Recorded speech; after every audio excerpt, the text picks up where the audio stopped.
This is a top to what we use on stage, but it's very, very special because if you can see, the numbers all go to 11. Look, right across the board. 11, 11, and most of 11, the amps go up to 10. Exactly. Does that mean it's louder? Is it any louder? Well, it's one louder, isn't it? It's not 10. These go to 11.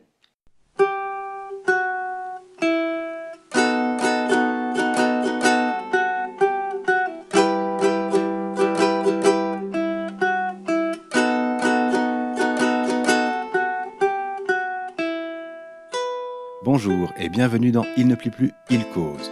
Moi c'est Stéphane, je fais de l'origami et du vélo, mais rarement en même temps. Bon, rassurez-vous, c'est la dernière fois que vous entendez cette ouverture. N'empêche que, je sais pas vous, mais moi j'ai bien aimé ce double thème.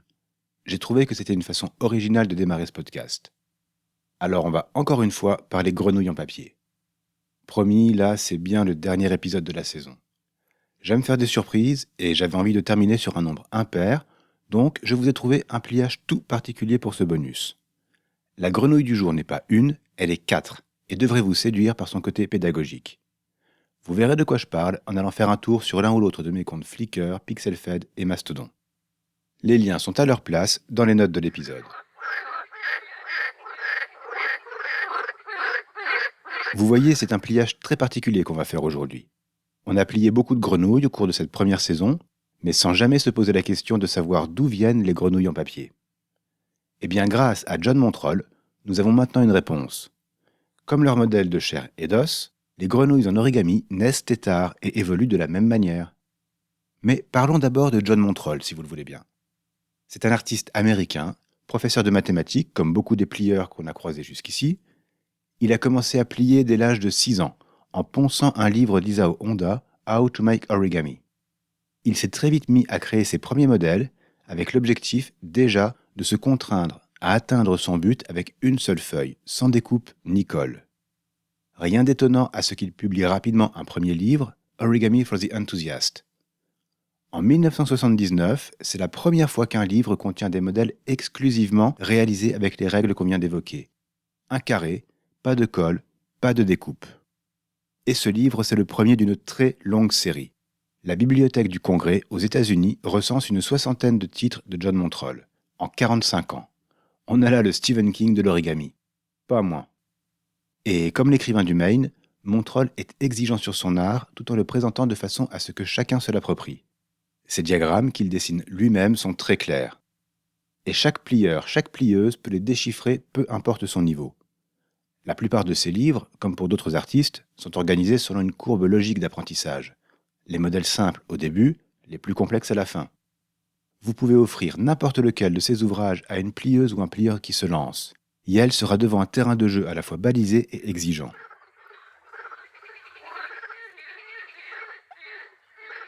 Un bon exemple, c'est, bien sûr, le livre dont sont extraits les modèles du jour, Origami Sea Life.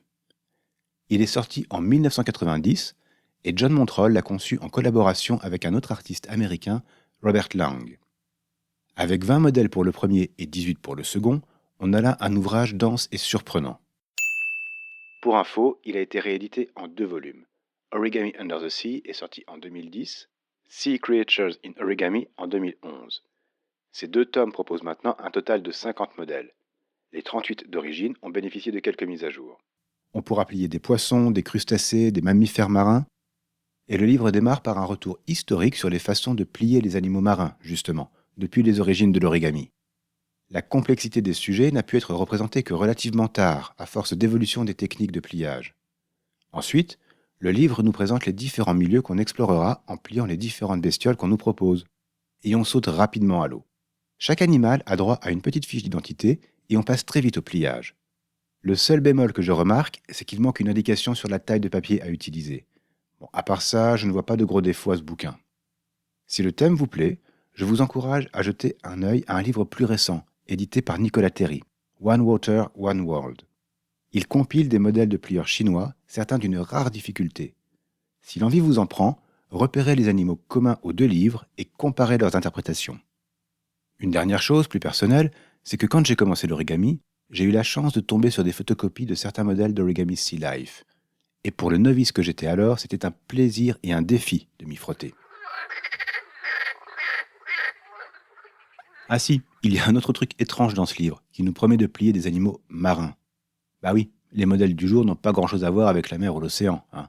Mais bon, ne faisons pas la fine bouche, parce que cet ensemble mérite vraiment qu'on s'y arrête. Si vous avez vu mes photos, vous savez maintenant qu'il s'agit de 4 modèles décrivant les différentes phases de vie de la grenouille, depuis son état de tétard jusqu'à l'âge adulte. Entre les deux, on plie un tétard dont les pattes arrière commencent à pousser, et une jeune grenouille dont la queue n'a pas encore fini de se résorber. Les 2 tétards se plient quasiment de la même façon. C'est l'addition de 2 plis en oreille de lapin dans le deuxième qui nous permettent d'obtenir les pattes. Sinon, les séquences sont similaires et à carré égal, on aura des bestioles de la même longueur.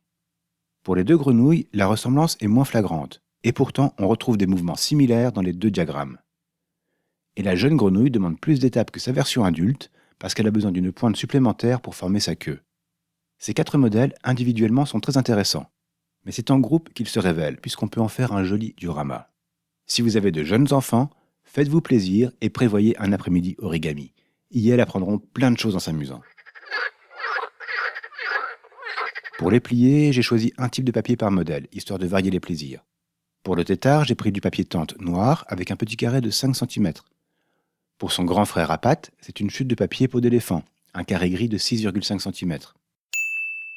Je vous rassure, aucun animal n'a été blessé pour la réalisation de cet épisode. Le papier peau d'éléphant est un papier épais qui est souvent utilisé pour plier à sec les tessellations ou, humides, des modèles figuratifs. C'est un matériau solide et agréable à manipuler. La jeune grenouille est née d'un carré de washi vert pomme de 12 cm. Là, il était un peu fragile par endroits. Heureusement que le modèle n'est pas trop complexe. Et la dernière, la grenouille adulte, c'est du Clairefontaine tout vert et tout simple en 15 cm. Ça donne une jolie petite famille, même si les proportions ne sont pas forcément respectées. Quant à vous, si vous voulez vous y mettre, plusieurs possibilités s'offrent à vous. Le livre Origami Still Life est à emprunter virtuellement sur archive.org. Vous pouvez aussi l'acheter via le site de John Montroll, et il semble disponible sur Origami Shop. Si vous préférez les vidéos, vous trouverez ce qu'il vous faut sur YouTube grâce à Seb Origami. À vous de voir. En tout cas, j'espère que vous prendrez plaisir à les plier, et je pense que vous pouvez les conseiller aux passagères et passagers en culotte courte de votre vélo cargo. Ça peut être sportif de plier pendant un trajet, mais ça les amusera et en arrivant à l'école, ils auront quelque chose de chouette à montrer à leurs camarades.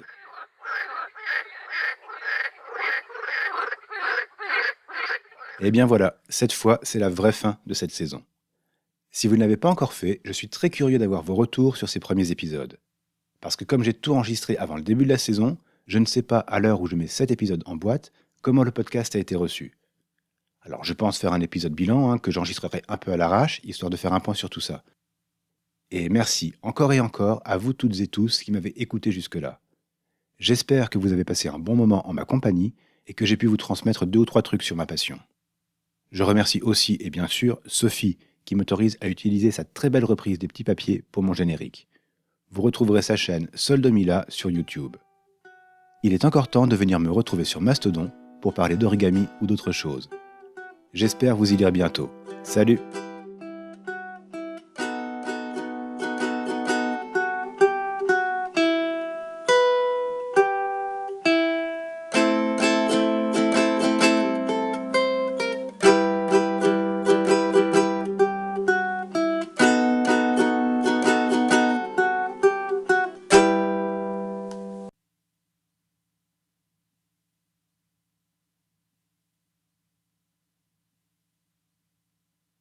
Pour rester dans la pédagogie animalière, je vous propose aujourd'hui le podcast Bêtes de science, produit par le média Futura.